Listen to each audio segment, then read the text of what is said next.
Señor Dios Todopoderoso, en este momento, Padre, nos disponemos, este pueblo que tú has reunido aquí, a abrir tu palabra y a exponer nuestros corazones a ella.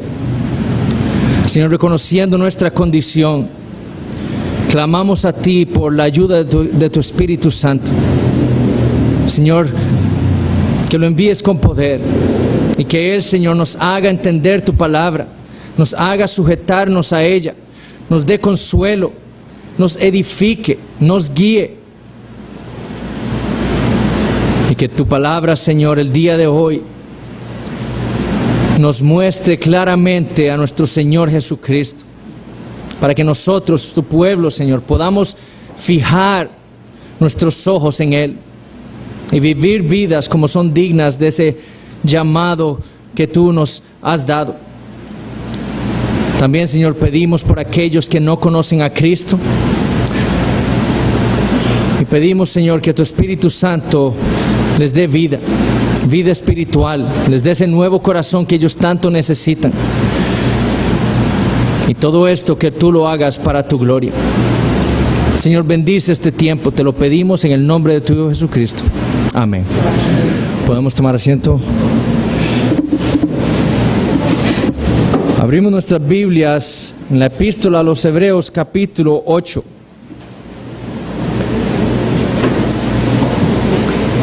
Hebreos, capítulo 8.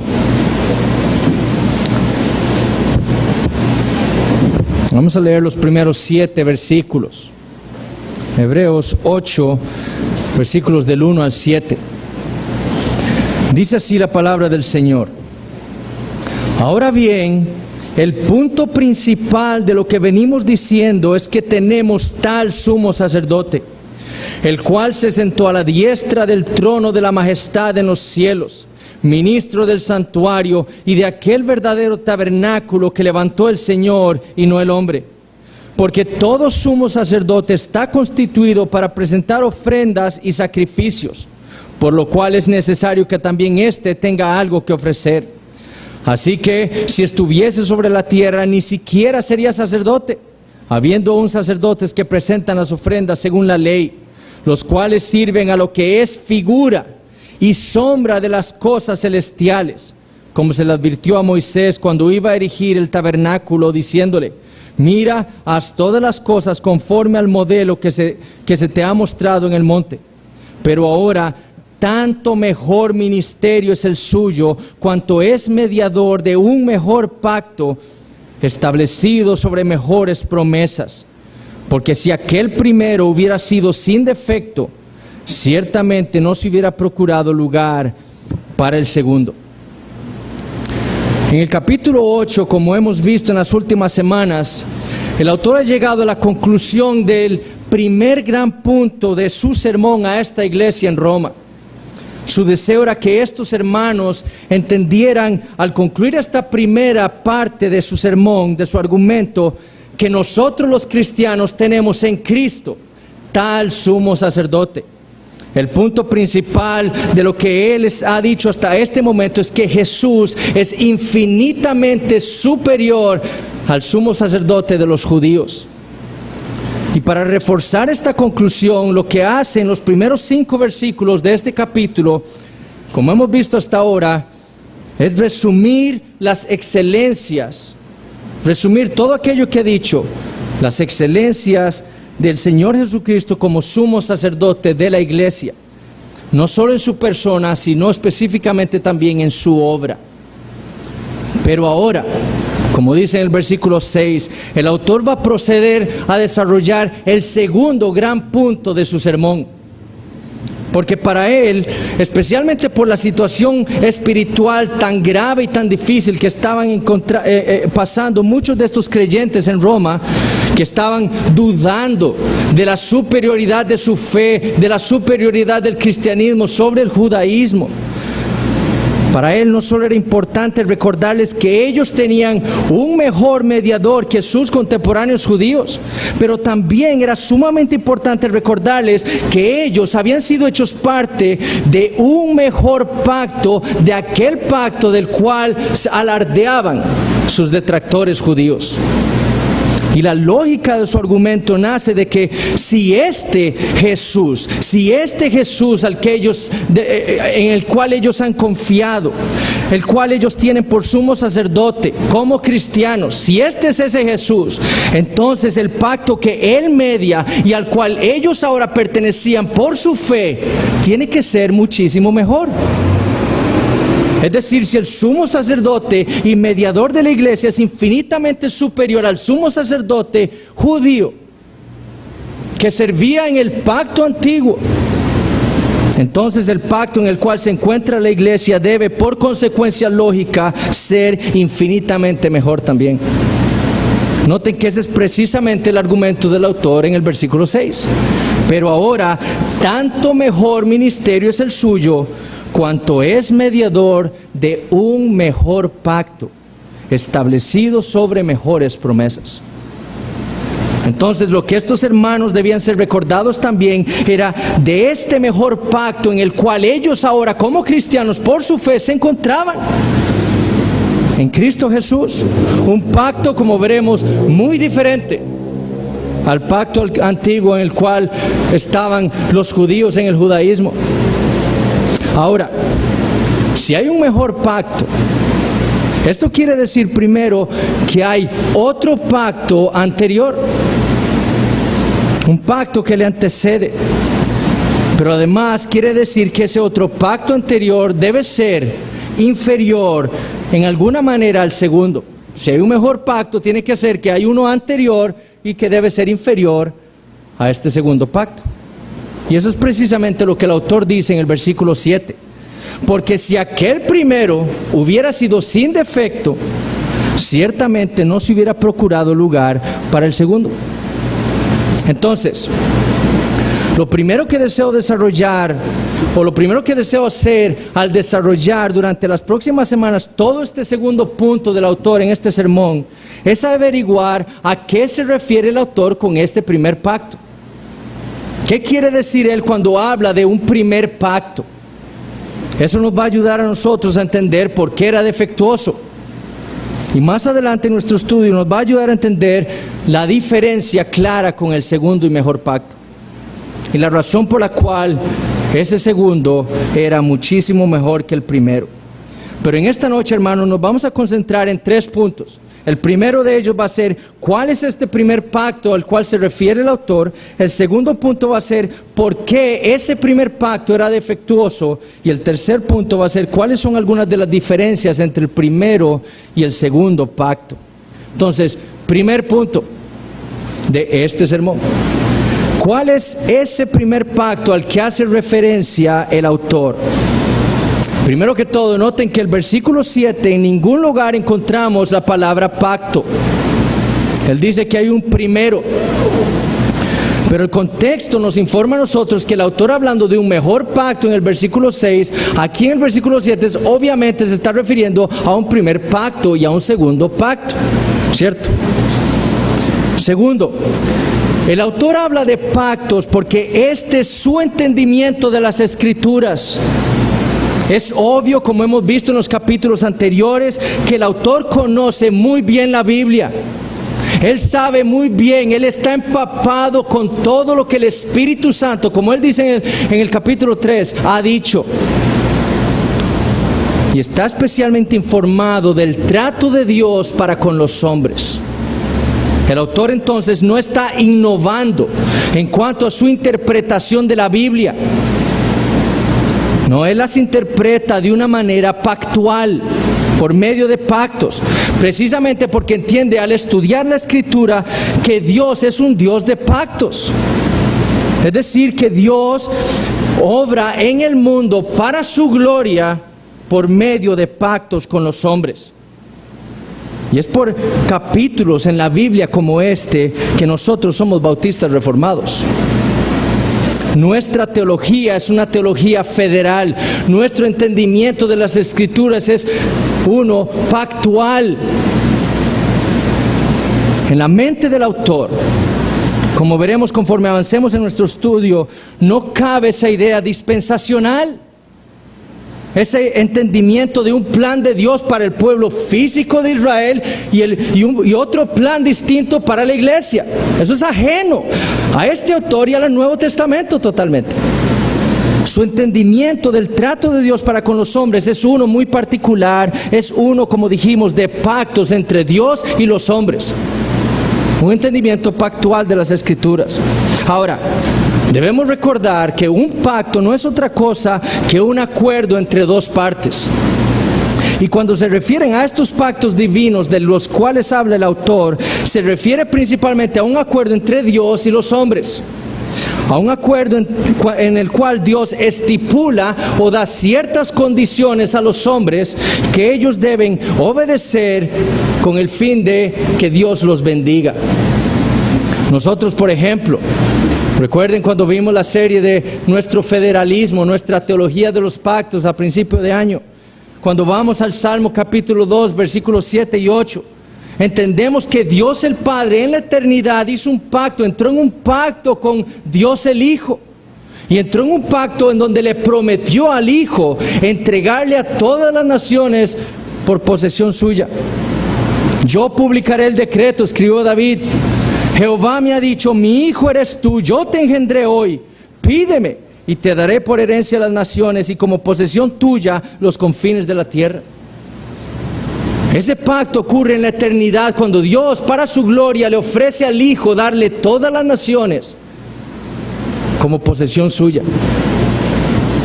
Lo que leemos en el Salmo 2 es a lo que se le ha denominado el Pactum Salutis o el pacto de la redención.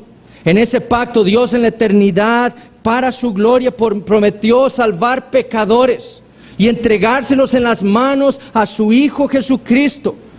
Y fue precisamente por esa causa, por ese decreto, por ese pacto que Dios hizo en la eternidad con su Hijo, que Dios creó el universo, con el fin de glorificarse a Él mismo en la salvación de pecadores. La Trinidad entra en un pacto para redimir pecadores, crea todo el universo y lo ordena todo lo ordena en su providencia para que lo que se propuso en la eternidad ocurra. Esa salvación, esa redención. Ahora, cuando vamos, por ejemplo, también a Génesis, vemos la misma manera de obrar de Dios con los hombres. Génesis capítulo 2, vemos al Señor creando al hombre y lo pone en medio del jardín del Edén, ¿cierto? Y entra en un pacto con Adán y le promete a Adán la vida eterna bajo una condición. Adán debe obedecer su voz, debe obedecer su ley. La palabra pacto no está presente en Génesis 2, eso es claro. Pero el contexto nos deja claro que se trata de un acuerdo, un pacto hecho entre Dios y el hombre. Dios le promete la vida eterna si Adán obedece el mandamiento de Dios. Si Adán iba a obtener la bendición de Dios, aquello que Dios le ofrecía, no debía comer del árbol de la ciencia del bien y del mal. ¿Por qué? Porque de hacerlo entonces caerían sobre él todas las maldiciones de ese pacto. Y esto fue precisamente lo que sucedió en lo que conocemos como el Pactum ad opera o el pacto de obras. Adán desobedeció las estipulaciones de ese pacto y ¿qué pasó? Cayeron sobre él las maldiciones de ese pacto. Y él murió espiritualmente y tuvo que ser echado de la presencia de Dios en la cual se encontraba en el jardín del Edén. Pero esa, mis hermanos, es la manera consistente de entender las Escrituras. Nosotros pasamos las páginas de la Biblia, libro tras libro, y lo que vemos es el desarrollo pactual del trato de Dios con los hombres, por medio de pactos, progresivamente. Ahora, la pregunta que nos hicimos fue, ¿cuál es este primer pacto al que hace referencia el autor en Hebreos capítulo 8? ¿A qué se refiere el autor cuando dice un primer pacto? ¿Será el pacto de la redención hecho en la eternidad? ¿O será el pacto de obras hecho con Adán? ¿A qué pacto se refiere el autor con ese primer pacto? Para muchos, inclusive entre los reformados, el primer pacto del que habla el autor de los Hebreos no es otro que el pacto mosaico, ese pacto hecho con Dios, entre Dios o Dios con Israel en el monte Sinaí, del cual Moisés fue su mediador. El pacto, conocido también como el pacto de la ley. Eso es lo que muchos reformadores creen, o muchos reformados creen.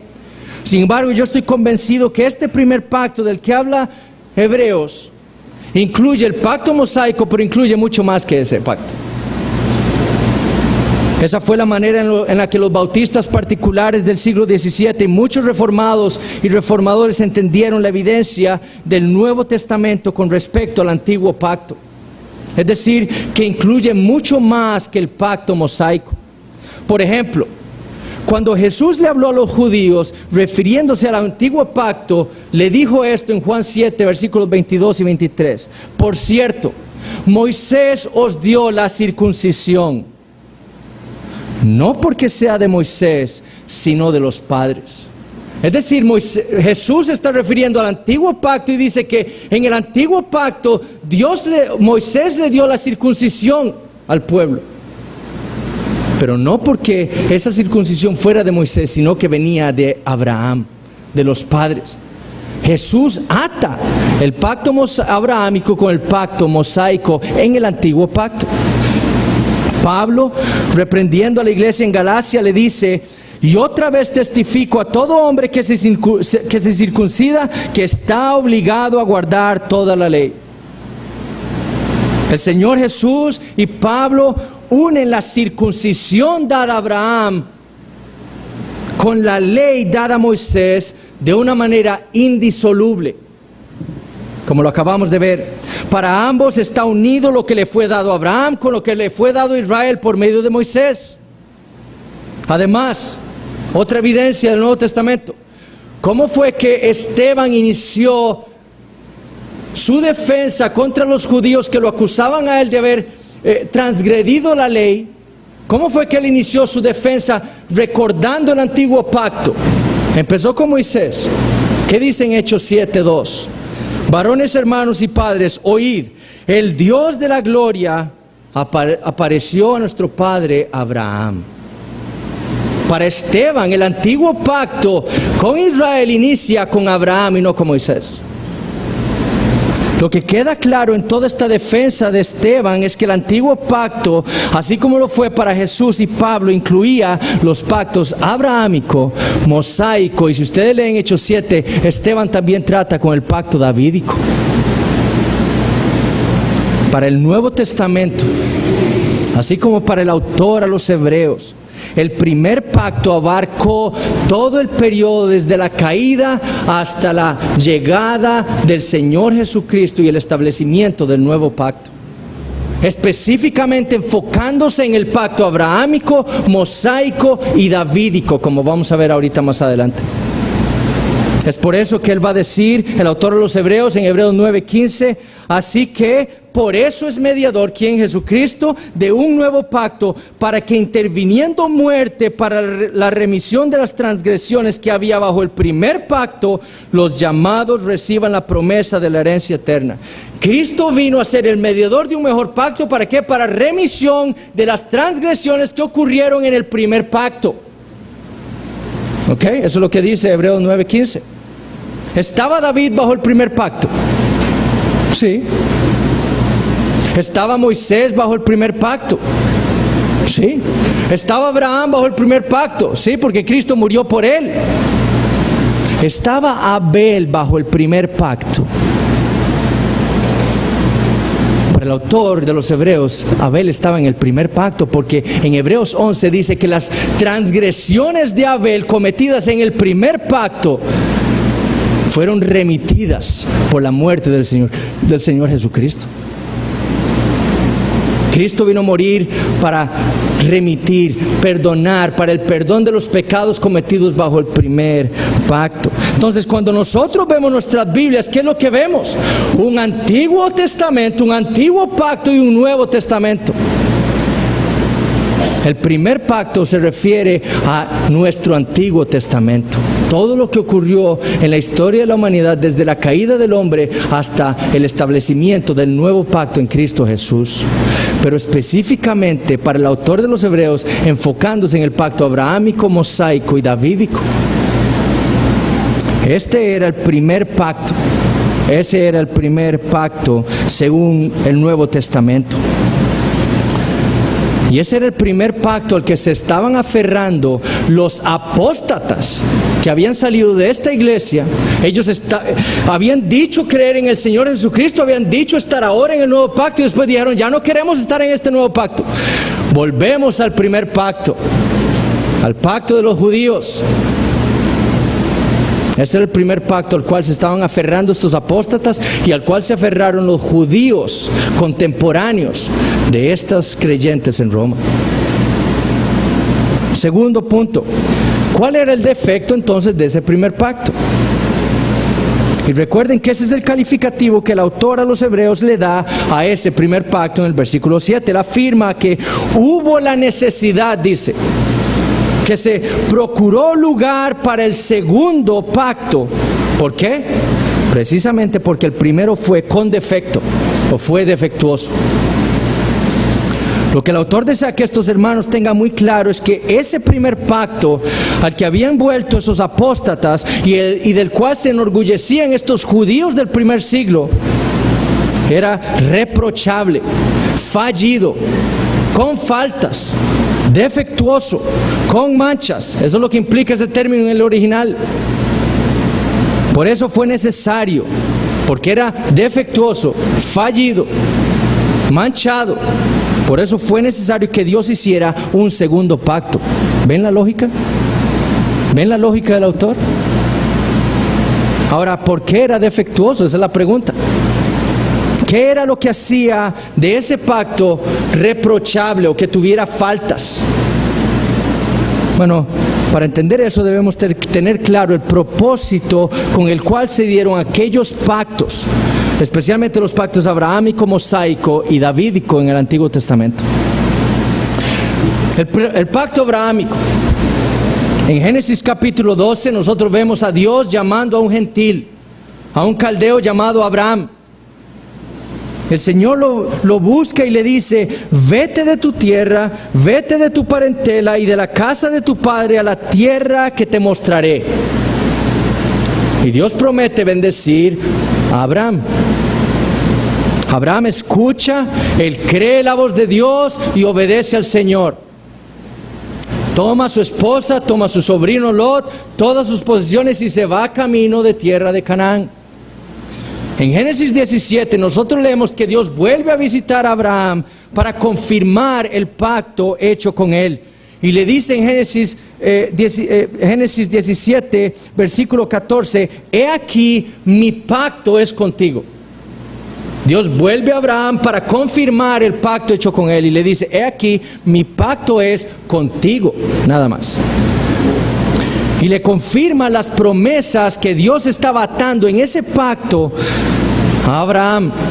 Dios le había prometido a Abraham que una gran descendencia, le había prometido una tierra y le había prometido reyes que gobernaran a su pueblo, a esa descendencia. Esas eran las tres grandes promesas de Dios para Abraham: una descendencia, una tierra y un reino gobernado por reyes. Sin embargo, Dios condiciona la realización de esas promesas o el disfrute de esas promesas por parte de Abraham y de su descendencia en Génesis 17. En el versículo 10 leemos que el Señor le dice a Abraham, este es mi pacto que guardaréis entre mí y vosotros y tu descendencia después de ti. Será circuncidado todo varón de entre vosotros. Es decir, para que Abraham y su descendencia después de él disfrutaran de las promesas de ese pacto que Dios había hecho en ese día con Abraham, ellos debían hacer algo: circuncidarse. El no circuncidarse implicaba violar el pacto abrahámico. Y por lo tanto, como le dijo Dios al patriarca, aquella persona será cortada de su pueblo. Ha violado mi pacto. Eso es lo que Dios le dice en Génesis 17. El que no se circuncida, descendiente de Abraham, será cortado de su pueblo. Y si era cortada, entonces sería como los demás gentiles que andaban sin esperanza y sin Dios en el mundo. Porque Dios había hecho un pacto con Abraham. Y si usted no estaba en el pacto con Abraham, era como los demás gentiles. No tendría a Dios como su Dios. Era algo terrible. Pero la descendencia de Abraham debía circuncidarse, se iba a gozar de esas promesas hechas a Abraham en el pacto abrahámico. Así que a pesar de que Dios garantizaba su parte del trato, o su parte del pacto, darle todo lo que le había prometido a Abraham y a su descendencia, la obtención de esas promesas o el disfrute de esas promesas por parte de Abraham y de su descendencia dependían de su fidelidad y su obediencia a esa estipulación del pacto, la circuncisión. Si no se circuncidaban, no podían disfrutar de eso. Ellos debían hacer algo para pertenecer y permanecer en el pacto abrahámico. Ellos debían obedecer la ley de Dios. Circuncídese, ¿era una ley o no? La ley de Dios, ellos debían obedecer eso. El pacto mosaico. ¿Qué ocurrió con ese pacto hecho por Dios con Israel en el monte Sinaí? Bueno, ese pacto fue agregado por Dios o añadido para condicionar aún más ampliamente las bendiciones del pacto abrahámico.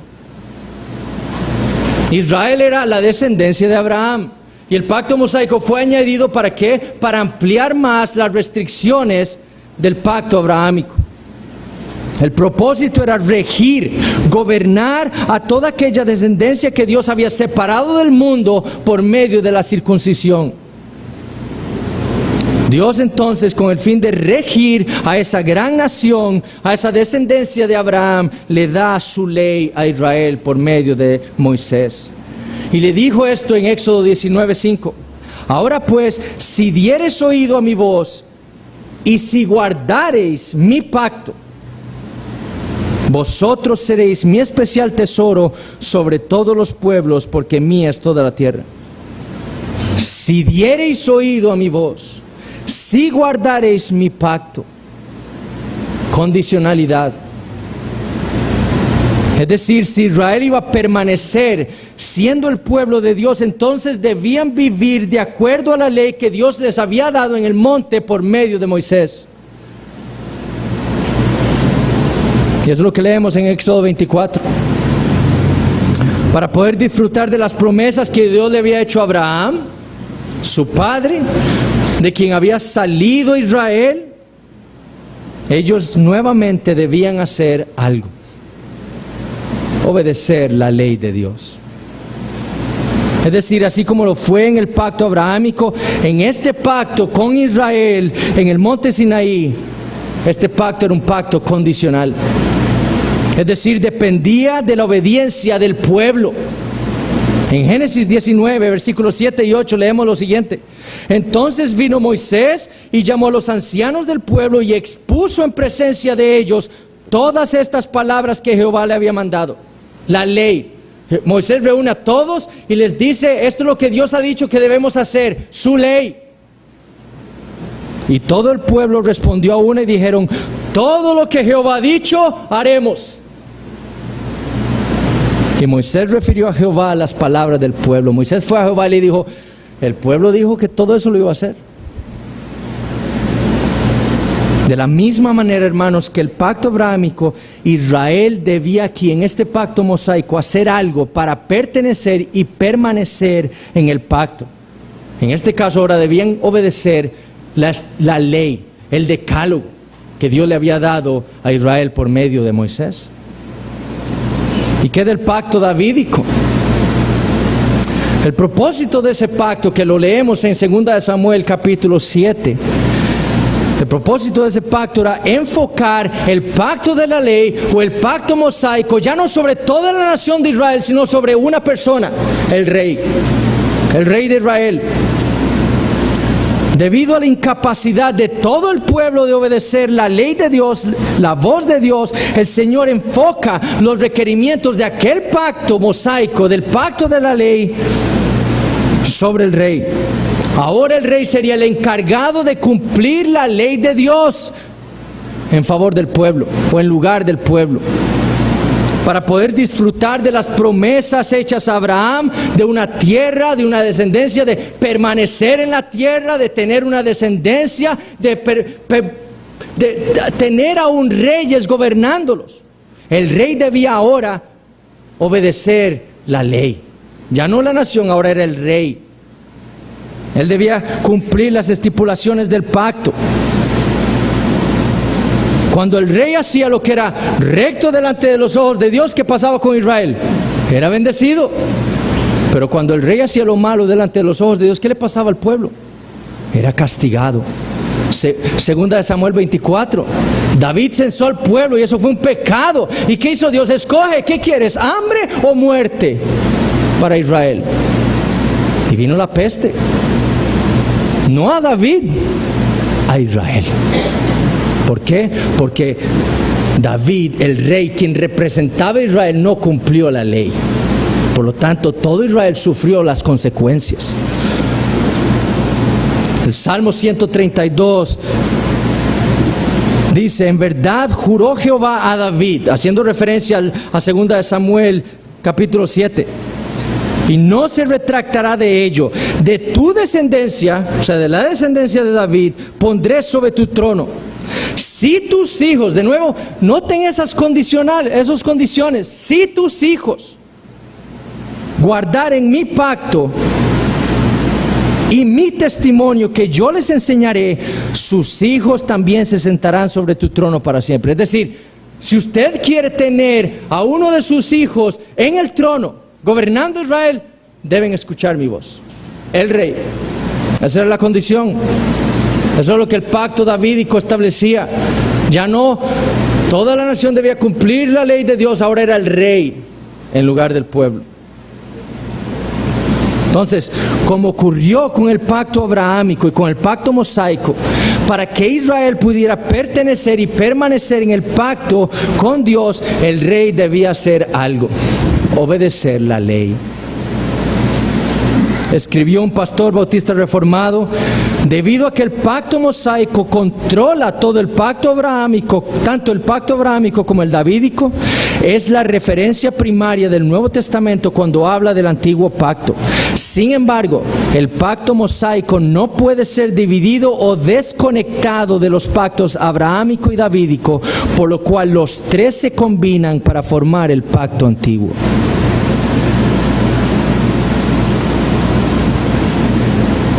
¿Cuál era el defecto entonces de ese pacto?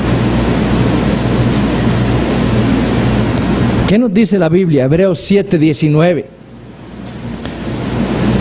Vean ese comentario del autor, entre paréntesis. Hebreos 7:19.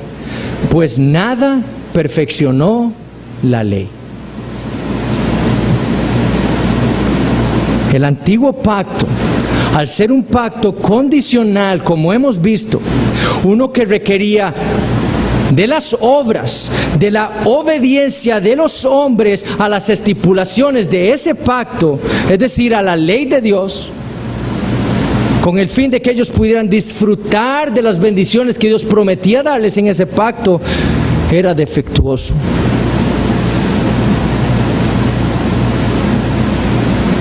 Por ser un pacto condicional que requería la obediencia de los hombres, era un pacto defectuoso. Y era defectuoso no por el pacto en sí, ni por ser la ley de Dios. Porque Pablo dice que la ley a la verdad es buena, ¿cierto? Y el mandamiento justo. El defecto no estaba en el pacto y el defecto no estaba en la ley. El defecto estaba en los hombres. La maldad en el corazón de los hombres, la dureza de sus corazones, su muerte espiritual hacía imposible que ellos pudieran cumplir su parte del pacto. Esto haremos. Pero su condición natural hacía imposible que eso pudiera ocurrir. Y por lo tanto, que pudieran entonces disfrutar de las promesas que Dios le hacía a ellos en ese pacto. Porque ese pacto, para recibir las promesas, para disfrutar de ellas, requería obediencia a las estipulaciones de ese pacto, a la ley de Dios. Pero por su condición, era imposible que ellos pudieran obedecer y hacer su parte del pacto. Y por lo tanto, no podían disfrutar de las bendiciones de Dios. La ley, mis hermanos, no podía salvar a nadie. Porque a pesar de que la ley es buena, a pesar de que la ley da vida, Pablo le dijo a los romanos, el hombre que haga estas cosas, esto es que haga toda la ley, vivirá por ellas. La ley da vida. La ley da vida, mis hermanos, pero si usted la cumple toda, desde su concepción,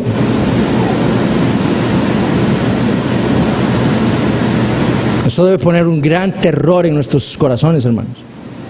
La ley da vida, solamente que usted debe cumplirla toda, durante toda su vida. No lo mejor que usted pueda, no, perfectamente como Dios lo requiere. Si usted hace eso, usted obtiene la vida eterna. Pero esa misma ley, hermanos, era incapaz de salvar, porque era incapaz de hacer que el pecador, el muerto espiritual, el impío, el injusto, la obedeciera para vida. Por eso era la ley incapaz de salvar. ¿Por qué? Porque estaba expuesta a hombres pecadores como nosotros, rebeldes, criminales. Por lo tanto, lo único que podía hacer la ley era condenar al pecador. Es por ello que Pablo le llama a este pacto, al primer pacto, el pacto antiguo, en su segunda epístola a los Corintios, el ministerio de la muerte. Y en el versículo, dos versículos más adelante le dice, el ministerio de condenación.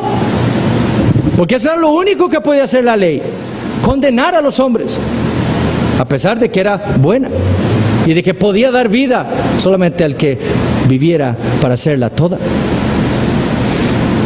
Era imposible entonces que el pecador pudiera cumplir su parte del pacto. Por lo tanto, si Dios iba a cumplir lo que fue pactado en la eternidad, si Dios iba a cumplir su parte de ese pacto hecho con su Hijo en la eternidad de salvar pecadores, ¿qué era necesario?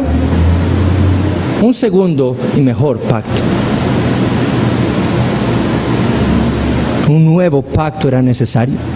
Porque este primer pacto, por la condición de los hombres, era defectuoso. Era incapaz de salvar a nadie. Pero eso vamos a hablar con más profundidad en los próximos sermones. Pero lo que debemos ver, hermanos, es que este antiguo pacto fue aquel pacto que Dios progresivamente, paso a paso, como dice nuestra confesión, lo hizo o fue hecho interactuando con los hombres. Ese fue el primer pacto. Dios progresivamente fue tratando con los hombres paso a paso en ese primer pacto. Primero como escogiendo un pueblo en Abraham. No todas las naciones, no voy a escoger un pueblo de quien vendrá quien, la simiente prometida. Separándolo del mundo por la circuncisión.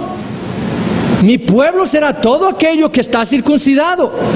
Los cananeos no son mi pueblo, los caldeos no son mi pueblo, los amorreos no son mi pueblo. ¿Por qué? No son circuncidados. Mi pueblo está circuncidado, ha obedecido mi ley. Están en mi pacto. Luego, gobernando a ese pueblo por su ley, por el pacto mosaico. Dios escogió un pueblo en Abraham, lo separó del mundo por la circuncisión, lo gobernó por medio del pacto mosaico, dándole la ley, y después le dio un líder, un rey, que lideraría al pueblo espiritualmente. Sin embargo, y esto es lo que nos debe quedar claro también, todo esto ocurrió mediante un pacto condicional de obras. El pacto antiguo es un pacto condicional. Si oyereis mi voz, si guardareis mi pacto, entonces. Eso es lo que la Biblia nos muestra claramente, era el pacto antiguo. ¿O no? El pacto antiguo, hermanos, se trató de la reformulación o la reconfirmación del pacto de obras hecho con Adán. El pacto con Adán, ¿qué era? Te daré la vida eterna si no comieres del árbol de la ciencia del bien y del mal, porque el día que de él comieres, ciertamente morirás. Un pacto condicional de obras. Adán debía obedecer la ley de Dios para obtener la vida eterna. Lo mismo en el pacto antiguo. El pacto antiguo para los bautistas particulares, estudiando la Escritura,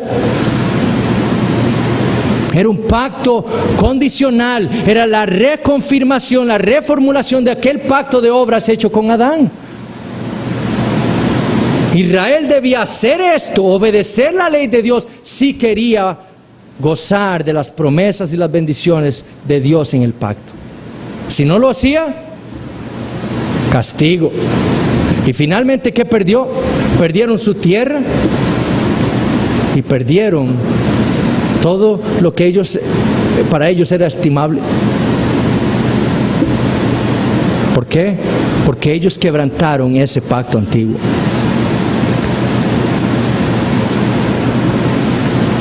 Pero de esto, hermanos, vamos a hablar más adelante en nuestra serie. Ahora quiero terminar con algunas diferencias entre el primero y el segundo pacto. Y mi deseo en este punto, habiendo dejado claro, espero yo, cuál era el primer pacto y por qué era ese pacto defectuoso, espero que haya quedado claro, es introducir ahora las diferencias entre este pacto antiguo y el segundo y mejor pacto.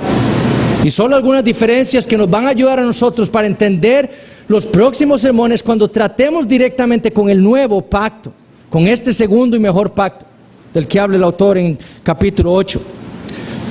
Y para ello voy a exponer los 17 particulares que John Owen, un puritano del siglo XVII, enumera en su comentario de este versículo en Hebreos capítulo 8, y que ustedes lo tienen ahí en sus copias.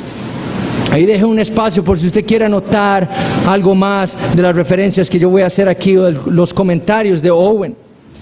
No se asusten los que han leído Owen, quizás están diciendo ahora sí no vamos a salir esta noche, pero les prometo que sí vamos a salir temprano. Voy a nada más enumerar cada punto y voy a dar un breve resumen de lo que Owen dice de cada uno de esos puntos. Entonces, ¿cuáles son las diferencias entre el primero y el segundo pacto que Owen dice?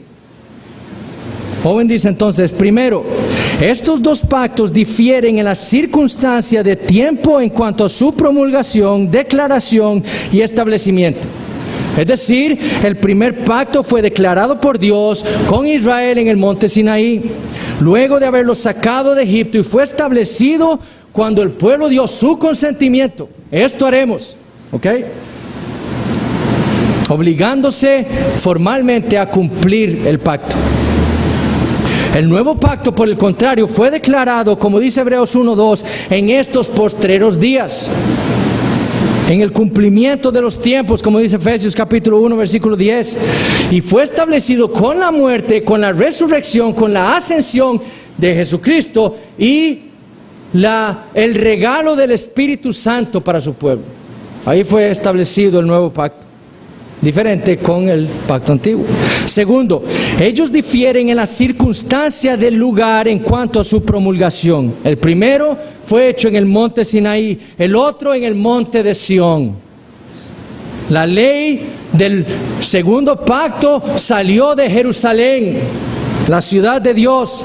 El pacto antiguo en Arabia, dice Owen, como afirma Pablo en Gálatas capítulo 4, el otro en Jerusalén. Tercero, ellos difieren en la manera de su promulgación y establecimiento. Hubo dos cosas asombrosas, dice Owen, que acompañaron la promulgación del primer pacto. Primero, el terror que llenó el corazón del pueblo de Israel. Recuerden, el pueblo estaba aterrorizado de ver el monte casi que en llamas. Y segundo, que fue dado por la disposición de ángeles, como dice Pablo en Gálatas 3:19. Pero el segundo pacto, dice Owen, fue declarado por el Señor Jesús mismo. Y él dice, en un espíritu de mansedumbre y con la mayor evidencia de amor, gracia y compasión, animando a los cargados a venir a él, diferente del primer pacto. Además, dice Owen, todo el ministerio de los ángeles en este segundo pacto ya no fue que ellos dieron el pacto, no. Ahora, en el nuevo pacto, los ángeles nada más lo único que hacen es ministrar al Señor Jesucristo, servirle a Él. Ellos no dan nada, nada más sirven al Señor Jesucristo. Cuarto, ellos difieren en sus mediadores. El mediador del primer pacto fue Moisés, un siervo en la casa de Dios, como dice Hebreos capítulo 3.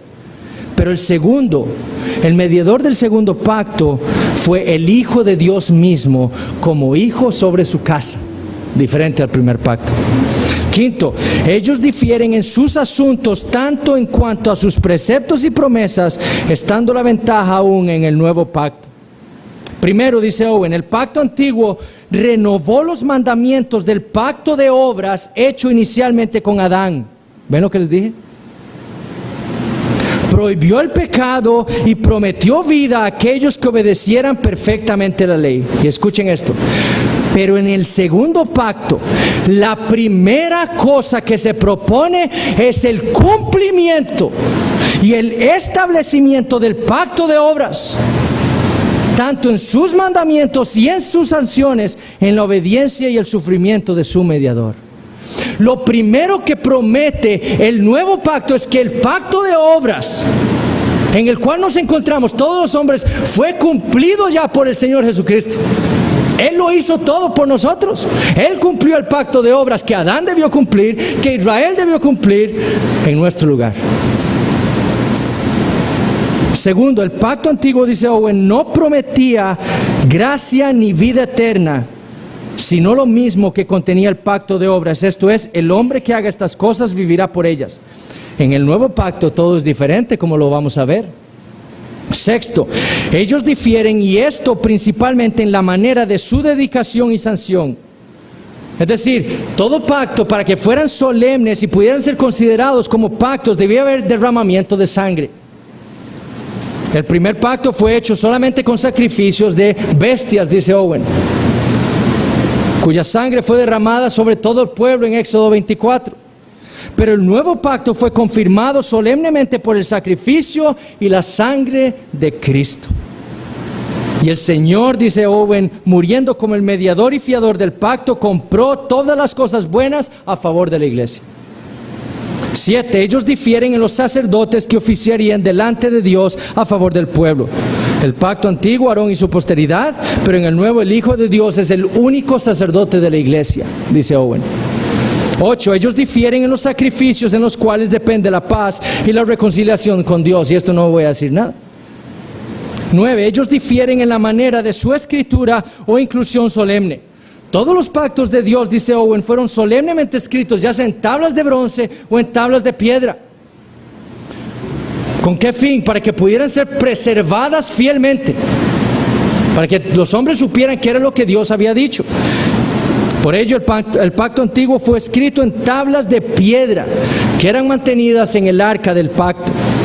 Pero el nuevo pacto, dice Owen, fue escrito en las tablas de carne del corazón de aquellos que creen.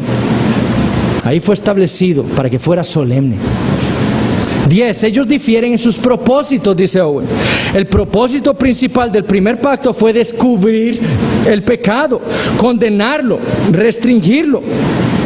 El propósito del nuevo pacto fue declarar el amor, la gracia y la misericordia de Dios. Y por lo tanto, dice Owen, dar arrepentimiento, remisión de pecados y vida eterna. Diferente al primero, ¿no? 11. Ellos difieren en sus efectos, dice Owen. El primer pacto, siendo el ministerio de muerte y de condenación, trajo a sus participantes esclavitud. ¿Qué fue lo único que trajo el primer pacto a Israel? Esclavitud al pecado, porque ellos eran incapaces de cumplir la ley. Pero la libertad espiritual fue el principal efecto del Nuevo Testamento o del Nuevo Pacto. 12. Ellos difieren grandemente con respecto a la dispensación y a la garantía del Espíritu Santo. Es cierto, dice Owen, que Dios dio el regalo del Espíritu Santo bajo el antiguo pacto, pero también es cierto que siempre hubo una promesa de una mayor efusión del Espíritu en la confirmación y establecimiento del nuevo pacto. Eso lo leemos en Joel capítulo 2, ¿cierto? Dios promete, en aquellos días, en los postreros días, habrá un derramamiento del Espíritu como nunca. Y todos los hijos, dice, profetizarán, ¿cierto? 13. Ellos difieren en la declaración hecha en ellos del reino de Dios. Es verdad, dice Owen, que Dios reinó sobre Israel bajo el antiguo pacto. Pero su gobierno fue tal y tuvo tal relación con cosas seculares, especialmente relación con la tierra de Canaán y la condición del pueblo en este respecto, que tenía la apariencia de un reino de este mundo. Así parecía el antiguo pacto. Y el reino de Dios en el antiguo pacto parecía un reino de este mundo, porque tenía que ver con cosas terrenales. Pero ahora en el Evangelio, la naturaleza del reino de Dios, dónde está y en lo que consiste, es llana y evidentemente declarado para el consuelo de los creyentes, pues es sabido y experimentado. ¿Dónde? Externamente.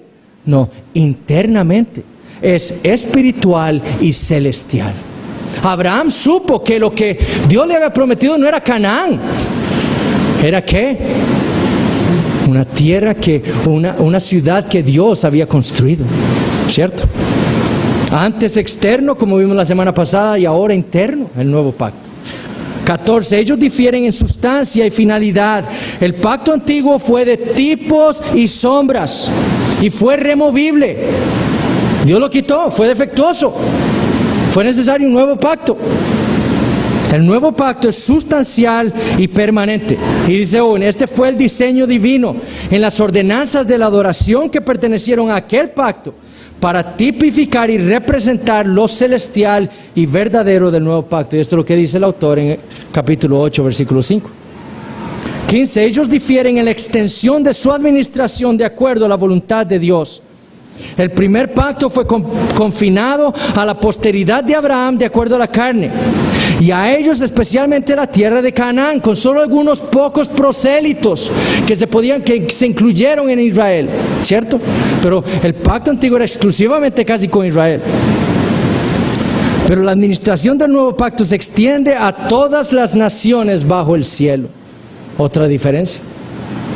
16. Ellos difieren en su eficacia. El primer pacto no podía perfeccionar nada, ni completar el estado que Dios deseaba para la iglesia. Pero como veremos cuando estudiamos este nuevo pacto, dice Owen, todo es diferente. 17. Finalmente dice Owen, ellos difieren en su duración. Uno fue removido y el otro, es decir, el nuevo pacto, permanece para siempre. Habiendo dicho todo esto, hermanos, deseo traer dos breves consideraciones para poner en sus mentes en esta noche. Y la primera es para los creyentes que están aquí. La semana pasada hablaba con unos hermanos en un estudio bíblico en Alajuelita, y yo les decía que muchas veces nosotros, los creyentes, vivimos nuestras vidas como si creyéramos el falso evangelio del moralismo. Los judíos que estaban molestando a esta iglesia, los apóstatas que también estaban poniendo dudas en estos hermanos en Roma, ellos creían que ellos, por el simple hecho de ser descendientes de Abraham y por el simple hecho de estar bajo el primer pacto, eso les hacía merecedores de las bendiciones de Dios. Yo hago esto, hago aquello, yo sacrifico animales todavía a Dios.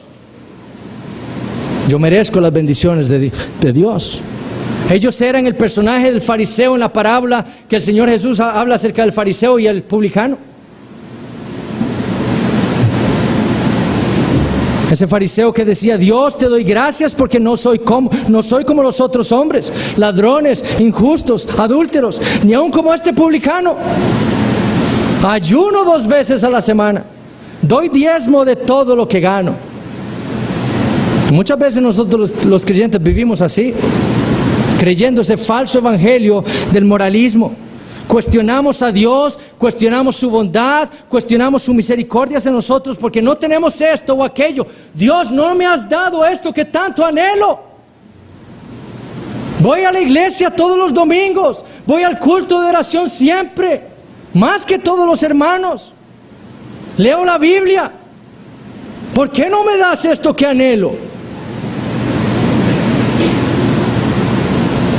Esa actitud es la actitud de alguien que no ha entendido el evangelio, hermanos. Y muchas veces nos comportamos así. Esta iglesia en Hebreos quizás pensaba así. ¿Cómo es posible que estemos sufriendo tanto, que estemos siendo perseguidos tanto, si hemos creído en el Señor Jesucristo?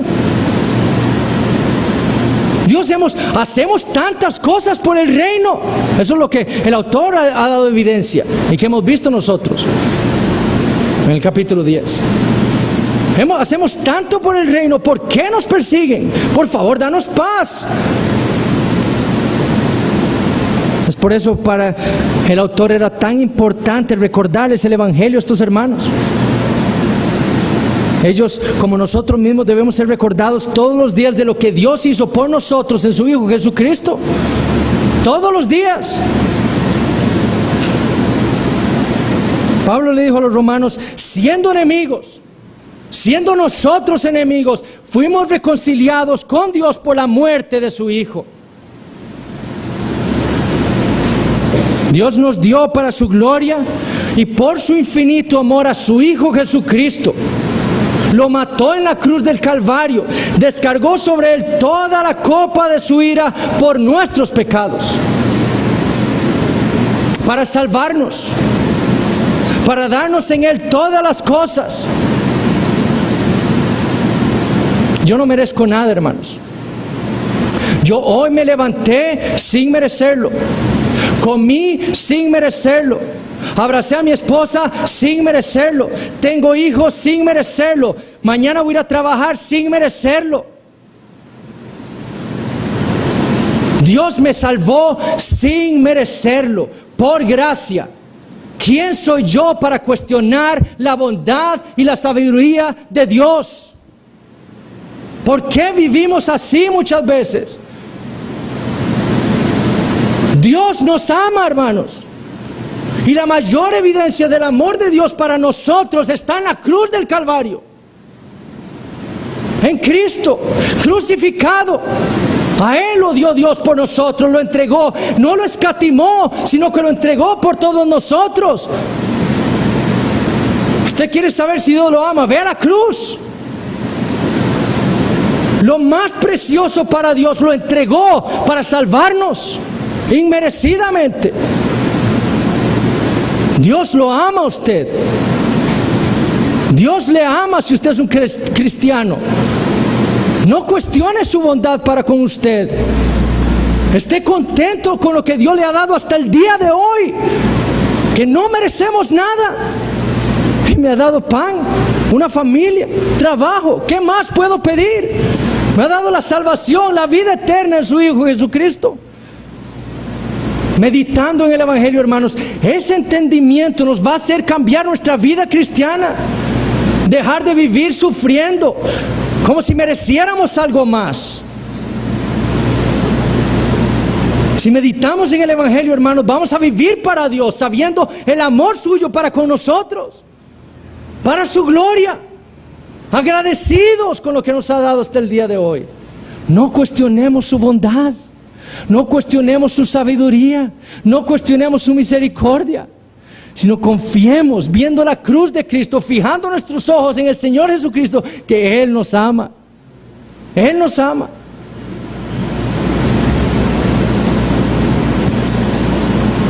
Lo segundo que quiero decirles para los que no son creyentes, la realidad de la Biblia es esto: todos los hombres o la humanidad puede estar solamente en dos pactos: el pacto de obras o el pacto de gracia, el nuevo pacto, nada más. En el pacto de obras lo único que hay para los hombres es condenación, muerte. ¿Por qué? Porque ni usted ni yo podemos obedecer a Dios perfectamente, y eso es lo que Dios requiere en su ley. En el nuevo pacto, Cristo cumplió el pacto de obras en favor de su pueblo, para salvarlo, para que Dios pudiera justificar a su pueblo por la fe.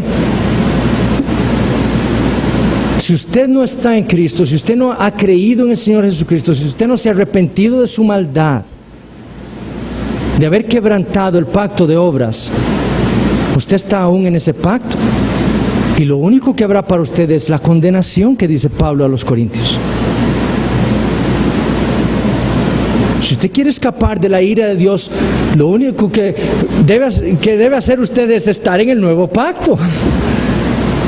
Pero para estar en el nuevo pacto debe ser por fe, creyendo en el Señor Jesucristo, el verdadero Israel que cumplió la ley mosaica a la perfección, el verdadero rey de Israel que cumplió la ley de Dios en favor de su pueblo. El único hombre verdadero, el perfecto Adán que cumplió el pacto de obras perfectamente. Usted debe creer en Él y debe arrepentirse de sus pecados.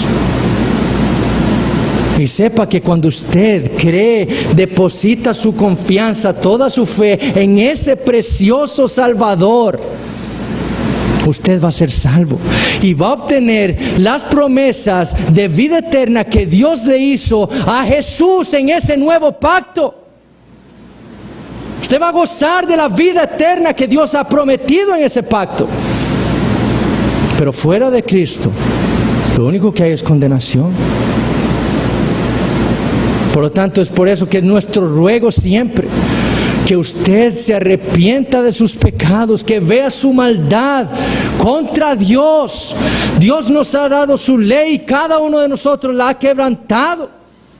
Que veamos esa maldad y que corramos a Dios arrepentidos y creyendo que Él ha provisto para los pecadores un único camino para reconciliarnos con Él, el Señor Jesucristo.